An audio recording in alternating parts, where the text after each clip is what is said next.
here for Elite FTS. We're doing another installment of Video Inquisitions, and we're talking to Josh Bryant. Many of you may know that Josh is a new father, so I kind of want to, it's a little bit of a different question. Josh, as a new father and someone that's building their career, do you feel that that fatherhood has has taken away from your ability to really focus on that because you want to spend time at home? Or does it make you more driven to get into work and kind of build a good future for your family? As a new father, I'm very motivated to provide for my son and my family. I mean, really, I just couldn't think much of myself if I wasn't able to provide for my family. And so having a son by no means is taking anything away from my career. It's just going to take away if I'm doing, obviously, I'm minimizing any kind of extracurriculars. I'm not at the gym when I get done, training 10 hours of people that day. I'm not just standing around socializing after. It's all business. But it's actually, I think it's got me better in a sense because efficiency now, because I want to spend time with any free time I have, I want to spend with my son. So the way to make that a reality is to maximize efficiency. I think I've heard people talk about a lot of times if you need a favor, you ask a busy person. And the busier I am, the more organized we become. And then even though I have less time, I can kind of maximize the efficiency. So I think it's been, a lot better. And it's definitely motivating to want to provide for my son. And another question on that topic, Josh, do you feel that all of these increased responsibilities make it difficult to maintain your own training in your athleticism? Do you feel that you're done as an athlete and you're on your next phase as a trainer, or is that something that there's still some things that you hope to do in the future as an athlete? Definitely, with increased responsibilities, I have less time with my own training, but I will never stop training. It's just, again, maximizing efficiency. And the difference is now, I'm a goal-oriented person. I always have to have a goal, and I need to be on my way to achieve it. I believe man is engineered that way, is a goal-seeking being. You need to be focused like a laser on a goal and trying to achieve it, or you're not gonna be happy.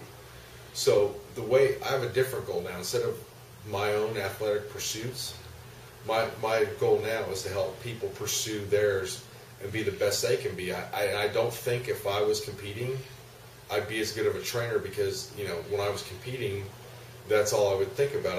I sort of a funny story one time is I saw a girl that was very attractive that needed help pushing a car, and I had to get she asked me to help push it, and I actually had my friend do it because I had squats later that day, and, it would have been a perfect chance at the time when I was single to hit on her, but the squatting workout took precedence. It didn't matter. That's what was going to happen that day. So I'm going to train hard now, but I'm not trying to focus all. That's why I call it general fitness training. It's not so much like a toned down, Richard Simmons type deal. It's still hard training, but it's not where every thought, every second of the day is focused on my own workouts. I'm focused on other people's workouts, focused on helping them get better. But when it's my time to train, I still have people, hey, you see this the other day at the gym? When I'm training, and I'm working out, I don't see it. I don't even see people in there. I see silhouettes to this day.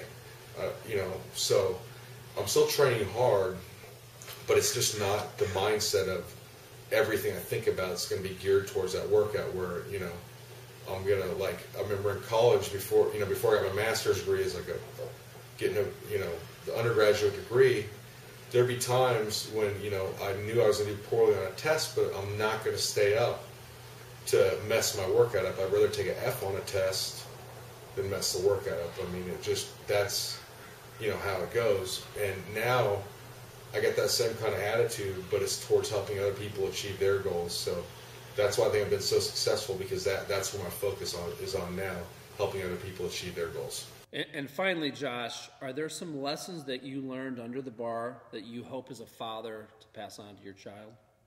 There's definitely some lessons I've learned under the bar that I'm going to try to pass on to my son. First and foremost, the work ethic. That just you can't miss workouts. The best lifters don't miss workouts, and if you're a good lifter and you are missing workouts, you'd be a whole lot better if you didn't. from November of 1997 when my grandma died. That's the last time I missed a workout from then till October of 2006. So for that whole span, I did not miss one workout. So I'm not saying, you know, I wasn't necessarily ever ill, anything else, but I never missed a single workout during that whole time period. And I'm not trying to sound fanatical here, but there's certainly, a lesson to be learned about work ethic here. If you put all you have into something, you're generally going to get, pretty good. You're going to get good results. So there's definitely, that's what's so cool about powerlifting versus, like, say, bodybuilding. Bodybuilding is a great sport, and it's really cool to maximize your muscle mass, minimize your fat, body fat, and stay symmetrical. But the thing is, at the end of the day, it's all subjective. Where powerlifting, you can quantitatively track your progress. It's sort of like Henry Rollins said, about when he gave that poem about the iron, 200 pounds is always 200 pounds. So if your old record in the bench press was 200 pounds, and now you're doing 205 pounds, you're improving. So you can really see yourself improving and track yourself that way. So definitely good payoff in seeing your hard work pay off.